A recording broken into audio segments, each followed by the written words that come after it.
Quel bonheur de t'avoir comme Seigneur. Quelle joie de t'appartenir au trône. Tu fais du trône ta retraite. Tu sais d'élever ta demeure, Seigneur.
Seigneur, car nous reconnaissons que nul n'est comme toi.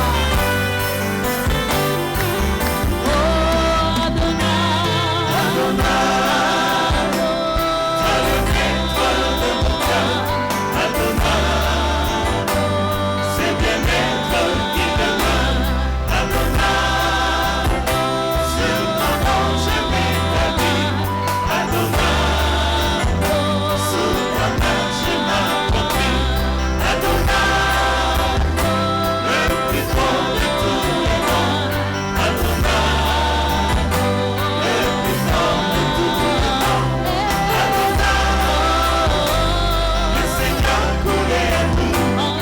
C'est trop bon d'amour, mon papa qui nous a tout.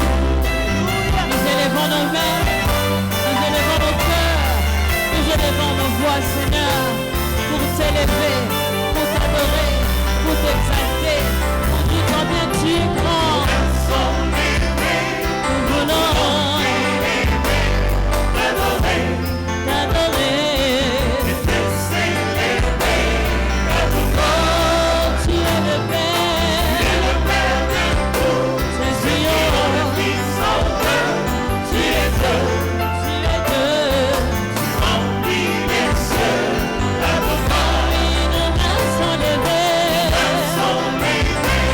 Nous voulons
ce lieu, Seigneur. Toi seul tu es digne. Tu es digne de recevoir.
Nous secouons ton trône de gloire par nos acclamations parce que tu es Dieu. Tu mérites d'être honoré, Seigneur. Tu mérites notre adoration. Tu mérites notre louange au Père. Et c'est toi qui nous accordes ton souffle de vie. C'est toi qui nous soutiens. C'est toi qui nous fais grâce. C'est toi qui acceptes de nous parler, car tu as envoyé ta parole et ta parole nous a guéris. Nous te confions au Père ces moments, ton serviteur, que tu acceptes d'utiliser ce matin, que ton esprit agisse au milieu de nous. Nous voulons faire taire à tout esprit contraire à ta volonté et nous proclamons la victoire que nous avons en toi, Jésus. Manifeste-toi, Seigneur, au nom de Jésus.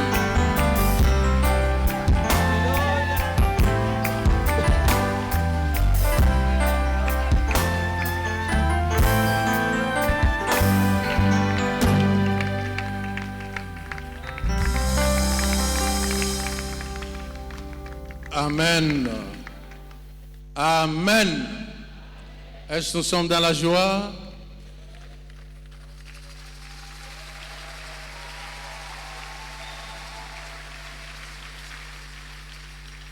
Avec l'autorisation du ministre titulaire, le président national de l'Église du Christ au Congo, et c'est lui qui va nous parler, je vous invite de lire avec moi la parole de Dieu dans Actes des Apôtres au chapitre 13. Le texte sera très long. Actes des Apôtres, chapitre 13, du 13e verset jusqu'au 44e verset. Actes des Apôtres, chapitre 13, 13 à 44. Nous lisons au nom de notre Seigneur Jésus-Christ. Paul et ses compagnons s'étant embarqués à Paphos, se rendirent à Perge et Pamphylie. Jean se sépara d'eux et retourna à Jérusalem. De Pergue, ils poursuivirent leur route et arrivèrent à Antioche de Pisidie. Étant entrés dans la synagogue le jour du sabbat, ils s'assirent. Après la lecture de la loi et des prophètes, les chefs de la synagogue leur envoyèrent dire: « Hommes frères, si vous avez quelque exhortation à adresser au peuple, parlez. » Paul se leva et ayant fait signe de la main, il dit: « Hommes israélites, et vous qui craignez Dieu, écoutez.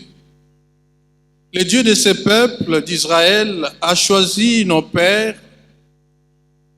Il mit ce peuple en honneur pendant son séjour au pays d'Égypte et il en fit sortir par son bras puissant. Il les nourrit près de 40 ans dans le désert et ayant détruit 7 nations au pays de Canaan, il leur en accorda les territoires comme propriété. Après cela, durant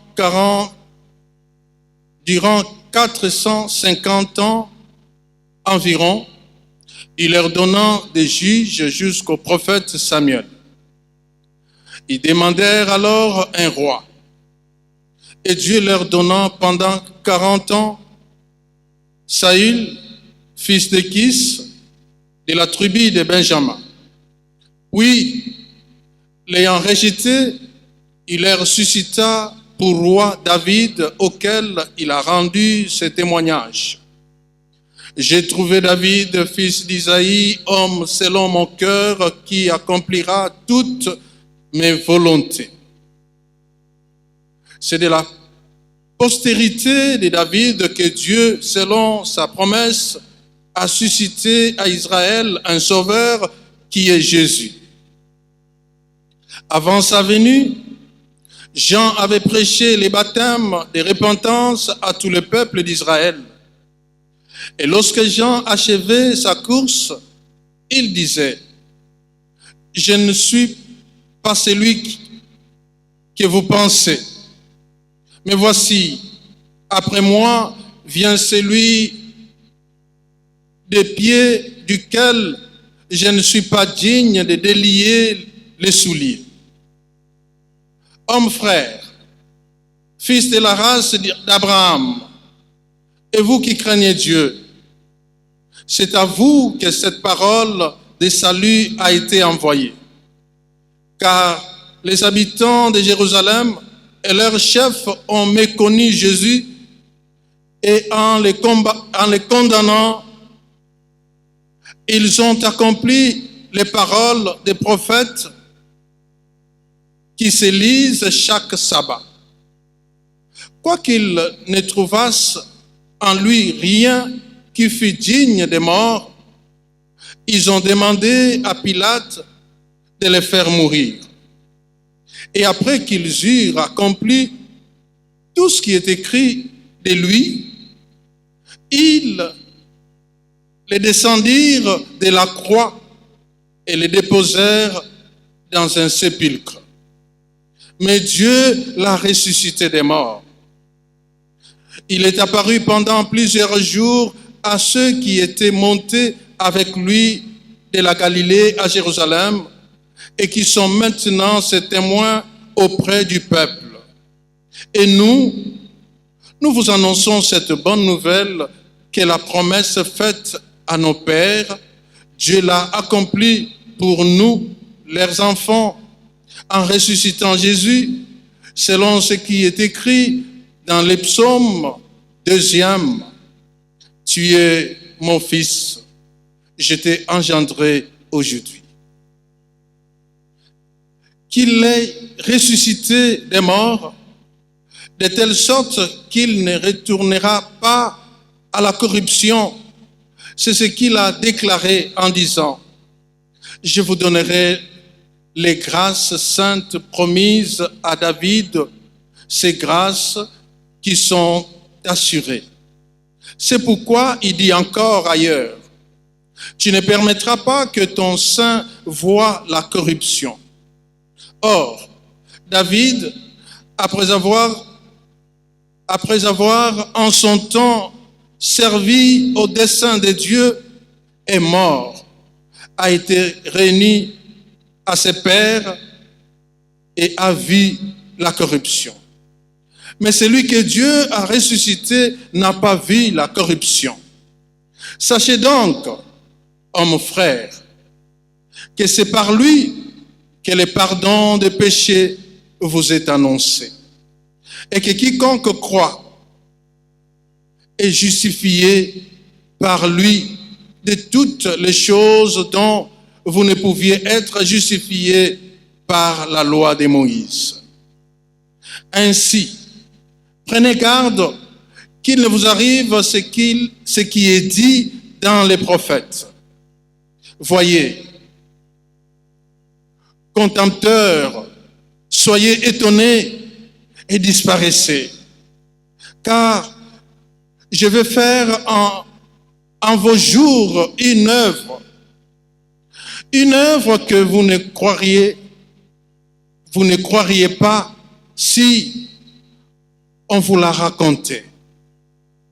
Et lorsqu'ils sortirent, on les pria de parler les sabbats suivants sur les mêmes choses. Et à l'issue de l'assemblée, beaucoup de Juifs et des prosélytes pieux suivirent Paul et Barnabas, qui s'entretèrent avec eux et les exhortèrent à rester attachés à la grâce de Dieu. Les sabbats suivants, presque toute la ville se rassembla pour entendre la parole de Dieu. Amen. Nous allons accueillir son serviteur avec nos acclamations.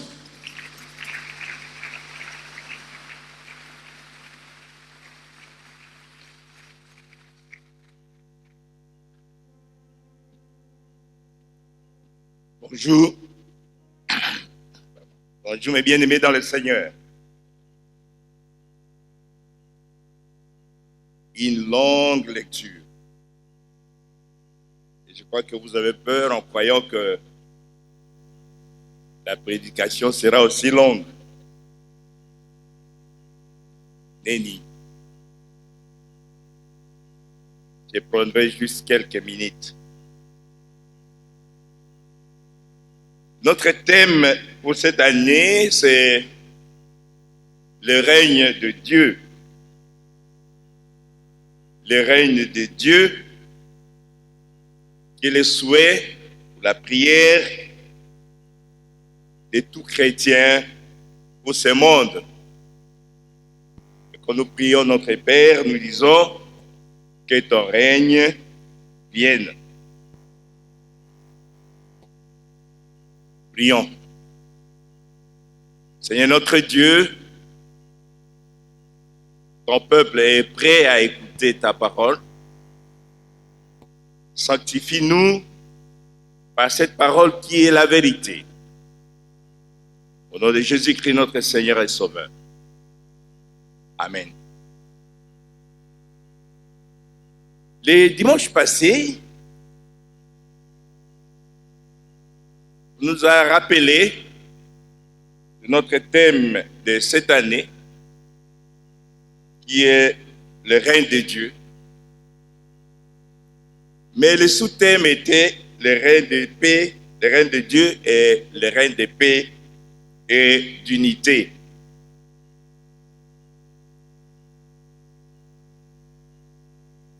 L'orateur nous a dit que pour vivre ce règne, nous devrions tous rentrer à l'autel, c'est-à-dire rentrer à Dieu. Rentrer à l'autel, comme nous en lingala, bozongana et tumbelo. Rentrer à Dieu.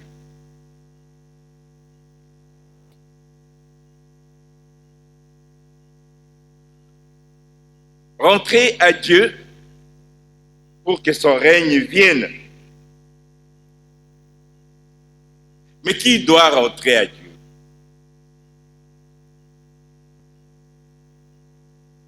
Qui doit rentrer à Dieu? Est-ce seulement nous qui sommes là? Ou c'est tout le monde? Le Seigneur Jésus nous dit, après sa résurrection, il nous confie une mission. Il dit ceci.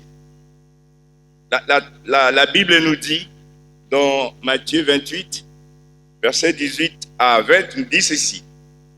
Jésus s'étant approché, leur parla ainsi. Tout pouvoir m'a été donné dans les ciels et sur la terre. Allez, faites de toutes les nations des disciples, les baptisant au nom du Père, du Fils et du Saint-Esprit, et enseignez-leur à observer tout ce que je vous ai prescrit. Et voici, je suis avec vous tous les jours, jusqu'à la fin du monde. Amen. Allez, faites de toutes les nations les disciples. Toutes les nations. Ce mois de juin, c'est le mois de l'évangélisation. Nous devons annoncer la parole de Dieu à toutes les nations. C'est pourquoi nous vous proposons les sous-thèmes suivants. Annoncer le règne de Dieu caché dans la société. Annoncer le règne de Dieu caché dans la société. La lecture qui nous a été proposée, une lecture très longue, Acte 13 à 44, est presque notre message pour aujourd'hui. C'est notre prédication pour aujourd'hui. Annoncer le règne de Dieu caché dans la société. Il s'agit ici d'un des voyages de Paul. Paul, au travail, essaie de réveiller le règne de Dieu caché dans la société. Et c'est qui est Paul? L'histoire de Paul, nous la connaissons. C'était un persécuteur de l'Église. Poussé par un mauvais esprit, il s'est contenté de maltraiter ceux qui croyaient en Jésus-Christ. C'est donc le règne de Satan. Le règne de ceux qui ne veulent pas écouter la parole de Dieu, le règne de ceux qui ne veulent pas la paix, le règne de ceux qui ne veulent pas l'unité. Quand vous lisez dans le livre des Actes des Apôtres, chapitre 8, verset 3 et chapitre 9, verset 1, vous verrez quel était le travail de Paul avant sa conversion. Mais un jour, le Seigneur lui-même les rencontre sur les chemins de Damas et réveille en lui le règne de Dieu caché. Alléluia. La route de Damas. Ma prière est que nous aussi nous puissions tous passer par ces chemins-là, le chemin de Damas, pour que le règne de Dieu qui est caché en nous soit réveillé. Alléluia. Paul, le persécuteur d'hier, est devenu les héros de la parole de Dieu. La bonne nouvelle. La nouvelle du règne de Dieu caché dans les nations. Toutes les nations.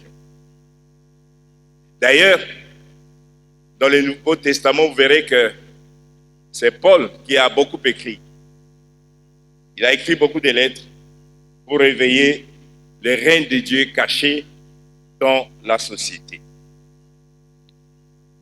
Et le récit qui nous intéresse aujourd'hui, le récit des Actes des Apôtres, chapitre 13, du verset 13 à 44, une longue lecture, nous montre que Paul arrive à Antioche avec ses compagnons.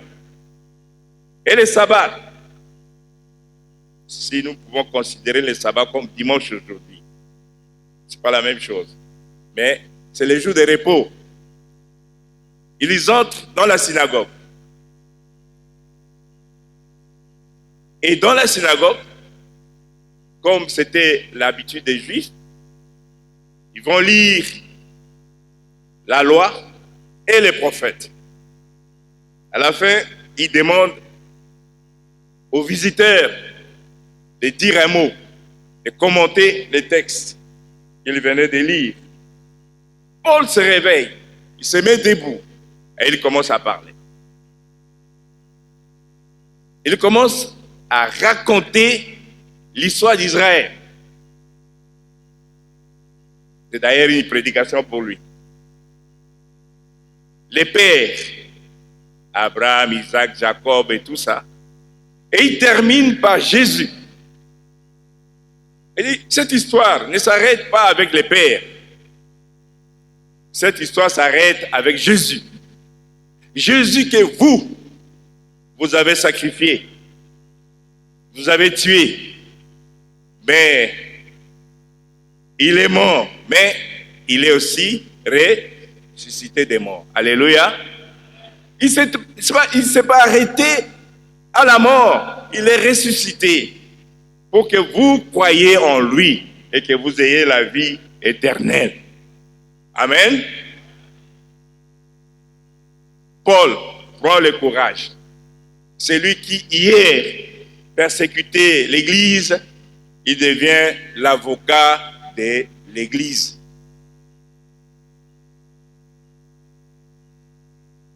Il n'a pas peur. Et d'ailleurs, vous verrez à la suite que de temps en temps, il était arrêté. Arrêté parce qu'il a dit la vérité. Et la vérité que Jésus, c'est le sauveur de l'humanité. Jésus, c'est lui qui est venu afin que nous ayons la vie éternelle. Alléluia. Bien-aimés dans le Seigneur.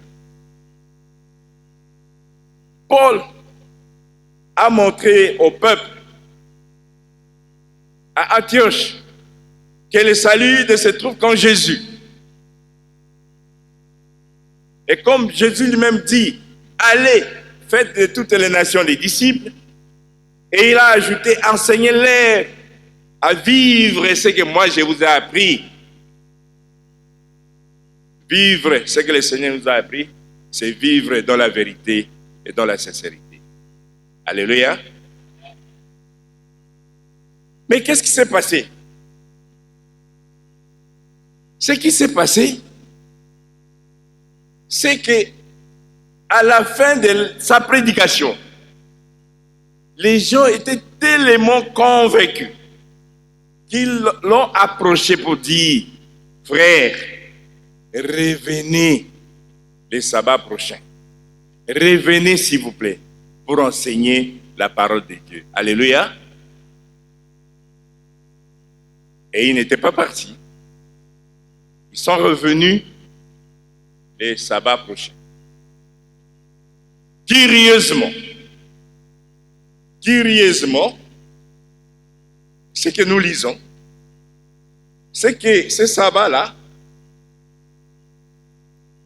le sabbat suivant, presque toute la ville se rassembla pour entendre la parole de Dieu. Alléluia.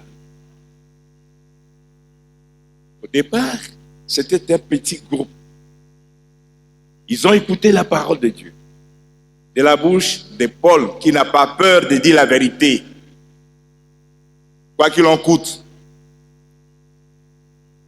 Et le sabbat prochain, presque toute la ville est venue. Et je crois que la synagogue était remplie. Presque toute la ville. Comment ces gens-là ont appris qu'un certain Paul va enseigner le sabbat prochain? C'est parce que ceux qui étaient là sont partis leur dire que nous avons entendu quelqu'un qui prêche Jésus, le ressuscité du troisième jour. Alléluia. Ils sont venus nombreux parce que dans les petits groupes qui étaient au départ, chacun d'eux est rentré pour dire aux autres, dans les petits groupes, dire aux autres, venez, allons écouter la parole de Dieu. Allons écouter la parole de Dieu.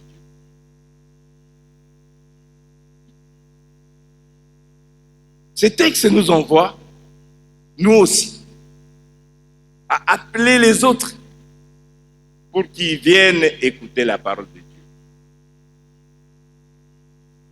Mais nous sommes tellement égoïstes que souvent, nous voulons que cette parole soit seulement pour nous. Nous sommes tellement égoïstes que souvent, nous avons peur de dire la vérité.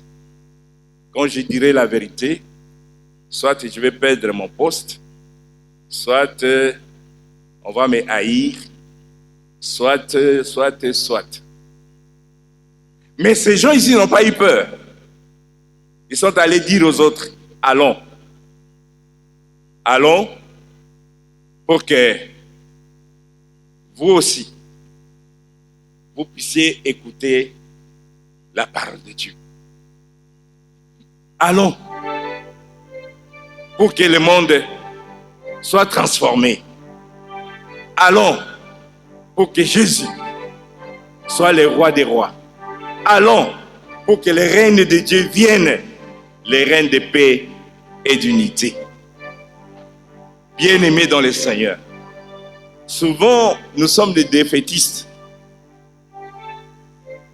Dans les années 59, 60, il y avait chez nous un médecin.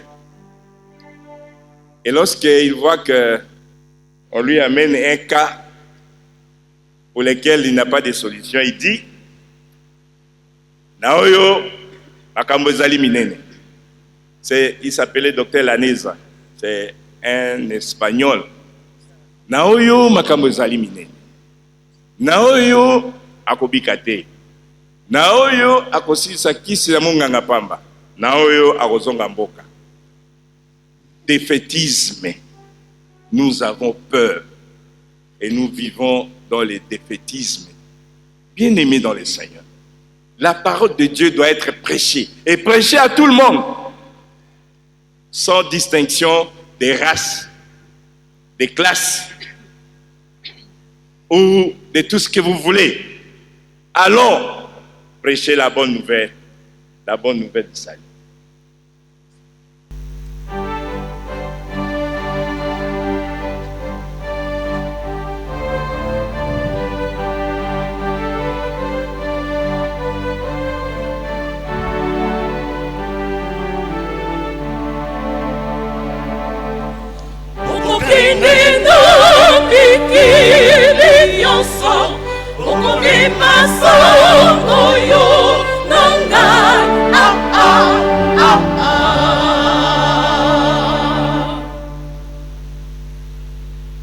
Okokoma na bisi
bayalelo obango babika bayananga telanga lobi bayalelo obango babika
Bien-aimés dans le Seigneur, il n'y a de salut qu'en Jésus. Lobana bangobaya et pas na Yesu. Bien-aimés dans le Seigneur, chrétiens, peuple congolais, nous voulons vivre la paix, nous voulons vivre l'unité. Qu'ils viennent à Jésus. Et nous serons tous sauvés. Que le Seigneur nous bénisse. Amen.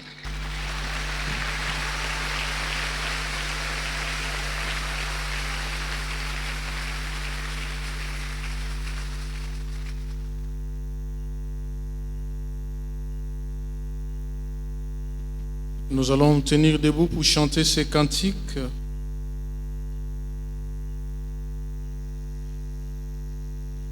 Écoutez l'appel du berger.